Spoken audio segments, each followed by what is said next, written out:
नमस्कार दोस्तों, आज के वीडियो में हम जानेंगे होलिका दहन की पौराणिक कथा और क्या था भक्त प्रहलाद और होलिका का नाता। संपूर्ण जानकारी आपको इस वीडियो में मिलने वाली है।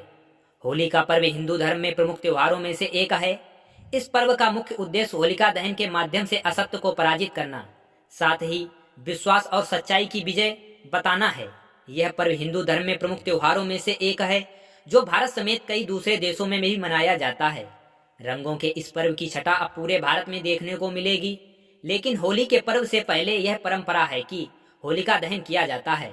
होलिका दहन के बाद ही इस त्योहार को मनाया जाता है। प्राचीन काल में भक्त प्रहलाद, जो कि भगवान विष्णु के परम भक्त थे, इनको बचाने के लिए भगवान ने नरसिंह का अवतार धारण किया। प्रहलाद के पिता हिरण्यकश्यप राक्षस कुल में जन्मे थे, जो असुर कुल का एक बहुत बड़ा राजा था। हिरण्यकश्यप ने अपने शासन में हर किसी को भगवान विष्णु की पूजा करने के लिए प्रतिबंधित किया था। जो भी कोई भक्त भगवान विष्णु की पूजा करता था, उसे वह बहुत कठोर दंड देता था। इस अधर्मी असुर के घर पर जन्मा बच्चा प्रहलाद विष्णु भक्ति में कब लीन हुआ, यह बात इसे खुद न पता चली। जब प्रहलाद को विष्णु भक्ति में लीन हिरण्यकश्यप ने देखा तो उन्हें पूजा करने से मना किया, लेकिन विष्णु भक्त प्रहलाद ने अपने पिता की ना मानी। यह सब देखकर हिरण्यकश्यप बहुत ही क्रोधित हुआ। हिरण्यकश्यप को लगा कि यदि यह बात दूसरे राज्यों में फैली तो लोग यही कहेंगे कि दूसरों को भक्ति मार्ग का रास्ता छोड़ने के लिए प्रताड़ित करने वाला असुर राजा अपने ही पुत्र को ना संभाल सका। इसलिए हिरण्यकश्यप ने अपने पुत्र को मारने का संकल्प लिया। हिरण्यकश्यप ने अपने सैनिकों को पुत्र प्रहलाद को मारने का आदेश जारी किया। सैनिकों को यह आदेश मिलते ही वह प्रहलाद को हाथियों के झुंड के सामने फेंकने के लिए चले गए।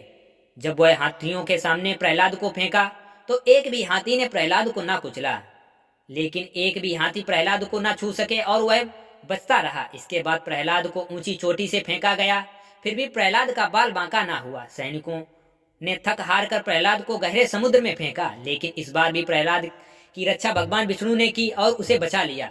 हर बार सैनिक प्रयास करते और हर बार विष्णु किसी न किसी रूप में आकर प्रहलाद को बचा लेते थे। कश्यप की बहन भी होलिका उसी के साथ थी। होलिका को एक वरदान प्राप्त था, जिसके अनुसार होलिका को अग्नि छू नहीं सकती जब तक कि वह किसी के साथ अन्याय ना करे। वो किसी भी समय अग्नि के आर पार जा सकती थी। अंत में हिरण्यकश्यप ने होलिका की मदद से प्रहलाद को अग्नि कुंड में जिंदा जलाने का फैसला किया।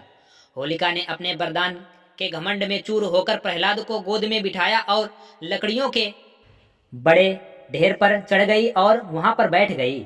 सैनिकों ने भी उसे लकड़ियों से ढका और नीचे से आग लगा दी, लेकिन भगवान की अद्भुत इच्छा शक्ति से होलिका का वरदान उस दिन उसी के काम न आया। क्योंकि वरदान में किसी का अहित हो रहा है, इसलिए होलिका का काल उसी का वरदान बन गया। अग्नि में होलिका जलकर खाक हो गई, लेकिन प्रहलाद को आंच न आई। उसी दिन से प्रेरित होकर होलिका का त्योहार मनाया जाता है और उसके बाद रंगों का त्योहार भगवान श्री कृष्ण के मथुरा के आने के बाद प्रारंभ हुआ। अगर आपको यह पौराणिक कथा अच्छी लगी तो वीडियो को लाइक करें, चैनल को सब्सक्राइब करें और दोस्तों के साथ शेयर करें। थैंक यू, धन्यवाद।